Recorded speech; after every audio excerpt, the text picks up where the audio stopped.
أعوذ بالله من الشيطان الرجيم. بسم الله الرحمن الرحيم. ولقد خلقنا الإنسان من سلالة من طين. صدق الله العظيم. سبحانك لا علم لنا إلا ما علمتنا إنك أنت العليم الحكيم. ولقد یقیناً خلقنا ہم نے پیدا کیا الانسان انسان کو من سلالت من طین مٹی کے جوہر سے. اللہ رب العالمین ماہر بنانے والا ہے. اللہ رب العالمین کو ہر طرح بنانا آتا ہے. اس کائنات کی اہم ترین مخلوقات میں سے جنات بھی ہیں جن کو اللہ رب العالمین نے آگ سے بنایا ہے. اس کائنات کی اہم ترین مخلوقات میں سے فرشتے بھی ہیں جن کو رب کائنات نے نور سے بنایا ہے. اور اس کائنات کی اہم ترین مخلوق اشرف المخلوقات حضرت انسان، اس کو اللہ رب العالمین نے مٹی سے بنایا.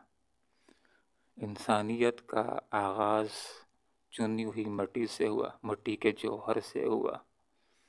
حضرت آدم علیہ السلام کی تخلیق مٹی سے ہوئی، اور پھر اس کے بعد آئندہ انسانیت کی نسل کی بقا کا راستہ جو رب کائنات نے اختیار فرمایا وہ نطفے کے ذریعے سے انسان کی نسل کو آگے اللہ رب العالمین نے بڑھایا. اور دوسری بات یہ ہے کہ جس وقت آدمی غور کرتا ہے کہ حضرت انسان کی نسل جو آگے چلتی ہے تو وہ ایک نطفے کے ذریعے سے، اور یہ نطفہ یہ بھی در حقیقت مٹی ہی کے ذریعے سے بنتا ہے. دیکھیں انسان کی جو خوراکیں ہیں وہ زمین سے پیدا ہوتی ہیں، یا انسان جانوروں کا دودھ پیتا ہے یا گوشت استعمال کرتا ہے تو جانور بھی زمین کی نباتات گھاس پھوس کو کھاتے ہیں. تو زمین سے خوراکیں تیار ہوتی ہیں، خوراکیں انسان کھاتا ہے، خوراکوں سے انسان کا خون بنتا ہے، خون سے نطفہ بنتا ہے، نطفہ رحم مادر کے اندر قرار پاتا ہے، اور 9 مہینے کے بعد ایک ہستی وجود میں آ جاتی ہے. انسانوں کو یہ بات سمجھائی جا رہی ہے کہ لوگوں تم کو بنایا گیا ہے. دوسری بات یہ کہ کس نے بنایا ہے؟ خلقنا، ہم نے بنایا. کسی پیر بابا اور کسی انسان کے بس کی بات نہیں. اگر انسان کے بس کی بات ہوتی تو کوئی انسان بھی بے اولاد نہ ہوتا، کوئی نہ کوئی طریقہ کر کے اپنے آپ کے لیے اولاد کا بندوبست کر لیتے. لیکن ایک انسان تو بنانا درکنار، انسان تو ایک انگلی بھی نہیں بنا سکتا. تو یہاں پر یہ بات ذکر کر دی کہ خلقنا، ہم نے بنایا الانسان انسان کو من سلالۃ من طین مٹی کے جوہر سے، چنی ہوئی مٹی سے. ثم جعلناہ، پھر ہم نے بنا کر رکھا اس کو نطفتاً، ایک نطفہ کی صورت میں، فی قرار مکین، ایک محفوظ جگہ کے اندر. اور وہ محفوظ جگہ کون سی ہے؟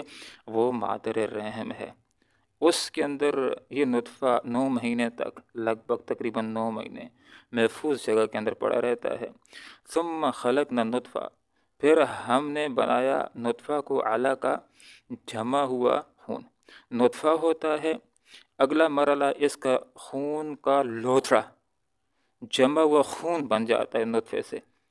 پھر ہم نے بنایا اس جمع ہوئے خون کو مضغہ، جمع ہوا خون اگلے مرحلے میں جا کر کے گوشت کی بوٹی بن جاتا ہے. فخلقنا المضغہ، پھر ہم نے گوشت کی بوٹی کو بنایا، عظام ہڈیاں. تو نطفے سے خون کا لوتھڑا بن جاتا ہے، اس سے بوٹی بن جاتی ہے، اسی گوشت سے اللہ تعالیٰ ہڈیوں کو بناتا ہے، اور پھر انہی ہڈیوں کے اوپر اللہ تعالیٰ گوشت چڑھاتا ہے. فکسونا، پھر ہم چڑھاتے ہیں العظام، ان ہڈیوں پر لحمہ گوشت کو.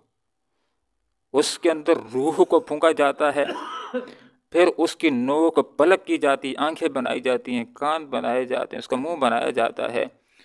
اور پھر 9 مہینوں کے بعد یہ حضرت انسان ایک خلق آخرہ، نئی صورت کے اندر دنیا میں آ جاتا ہے. تو ایک طرف تھوڑا سا آدمی اس بات کے اوپر غور کر لے کہ 33 سال کا نوجوان کھڑا ہو، دوسری طرف حقیر تھا پانی. اگر کسی کو یہ سارے مراحل پتہ نہیں ہے، اس کو کہہ دیجیے کہ اس پانی سے یہ انسان بنا تو مانے گا نہیں. لیکن کون بناتا ہے اس قطرے سے ایک اشرف المخلوقات؟ کون بناتا ہے؟ یہ اللہ رب العالمین. اس لیے فرما دی فتبارک اللہ، سو بڑا ہی بابرکت ہے، احسن الحاکم، جو بنانے والوں میں سب سے بہتر بنانے والا ہے. کیا حقیر چیز سے اعلیٰ ترین مخلوق بنا دی ہے. حقیر سی چیز جس کو کپڑوں کی پر بھی آدمی لگنا برداشت نہیں کرتا، اس حقیر سے پانی سے سب سے اعلیٰ مخلوق بنا کر کے دکھانے والا کون ہے؟ یہ اللہ رب العالمین ہے. دوسرے مقام کے اوپر بھی یہ بات فرمائی وَلَقَدْ خَلَقْنَا الْإِنسَانَ فِي أَحْسَنِ تَقْوِيمٍ، کہ ہم نے حضرت انسان کو بہترین صورت کے اندر بنایا ہے. کہ کتنے جاندار ہیں، گردنوں کو جھکا کر چلتے ہیں. انسان کو ایسا جاندار بنایا یہ گردن اٹھا کر کے چلتا ہے. کتنے ایسے جاندار ہیں وہ پیٹوں کے بل رینگتے ہیں، اس کو بہترین قدموں کی پر چلنے والا اس کو بنایا ہے. کتنی مخلوقات ایسی ہیں کہ جو ایک جگہ جمی ہوئی ہیں، درخت جمع ہوا ہے، انسان کو حرکت کرنے والا بنایا، جائے چلے اور پھرے. کتنی مخلوقات ایسی ہیں کہ جو ہر وقت گردش کے اندر رہتی ہیں، ستارے ہیں، سورج ہے، گردش کے اندر انسان آرام بھی کرتا ہے. کیسی مخلوق اللہ تعالیٰ نے بنا دی ہے. پھر ہر انسان کو دیکھیں، فون کے اوپر آدمی جب ہیلو کرتا ہے دوسرا بات کرتا ہے، پتہ چل جاتا ہے بات سے. انسانوں کی آوازوں کو انسان حیران رہ جاتا ہے. صرف انسان کے اوپر غور کرے تو بنانے والے کے اوپر حیران جاتا ہے، کیسا اس کو بنانا آتا ہے. لوگ ہیں علیحدہ ماڈل بناتے ہیں، لوگوں کے پاس ماڈل ختم ہو جاتے ہیں. اللہ تعالیٰ کے پاس چہرے کے ماڈل ختم نہیں ہو رہے. ایک پیدا ہوتا ہے الگ چہرہ، دوسرا پیدا ہوتا ہے، حالانکہ جگہ کتنی چھوٹی ہے لیکن ہر ایک کی شکل دوسرے سے مختلف. جو آپس میں ملتے جلتے بھی ہیں وہ بھی غور کریں. ہمیں تو بعض اوقات جڑے بھائی ایک طرح نظر آتے ہیں، لیکن باپ ایک نظر سے دیکھنے سے، چال ڈال سے ان کو پتہ چل جاتا ہے یہ فلاں بیٹا ہے اور یہ فلاں بیٹا ہے. تو یہ کس نے بنا؟ یہ اللہ رب العالمین نے بنا. ہر کسی کی آواز کو بھی، حتیٰ کہ یہ جو انگوٹھے کے اندر نشانات ہیں یہ بھی تو انسانوں کے آپس میں ملتے نہیں ہیں. تو یہاں پر یہ بات فرما دی ہے فتبارک اللہ، بڑا بابرکت ہے، احسن الخالقین، بنانے والوں میں سب سے بہتر بنانے والا. کیسا انسان کو اللہ رب العالمین نے بنا دیا ہے. ثم انکم، پھر علماء نے یہ بات بھی ذکر کر دی وَلَقَدْ خَلَقْنَا الْإِنسَانَ فِي أَحْسَنِ تَقْوِيمٍ، ہم نے انسان کو بہترین ساخت میں پیدا کیا. بہترین ساخت میں پیدا کرنے سے مراد یہ بھی ذکر کر دیا ہے کہ آنکھیں جہاں لگنی چاہیے تھی وہیں لگائیں گے. اگر ہاتھوں کے اوپر آنکھیں ہوتی تو پھر بھی کام نہ بنتا. جس جگہ جو چیز مناسب تھی وہیں اللہ رب العالمین نے لگائی ہے. تو اللہ تعالیٰ نے حضرت انسان کو بہترین ساخت کے اندر پیدا کر دیا. ثم، پھر انکم بعد ذلک لمیتون، تو لوگوں تمہیں اللہ نے بنایا ہے، انسان پیدا ہو رہے ہیں، تم مشاہدہ کرتے ہو، اللہ کی قدرت تمہارے سامنے آتی ہے، اس بات کو تسلیم تم نے کر لیا کہ واقعی انسان ہے، پیدا ہو رہا ہے. اب دوسری بات بھی تمہیں مان لینی چاہیے. ثم انکم بعد ذلک لمیتون، پھر اللہ نے فرمایا اس کے بعد تم نے ضرور مرنا ہے. یہ بات بھی اللہ کی پوری ہو رہی ہے.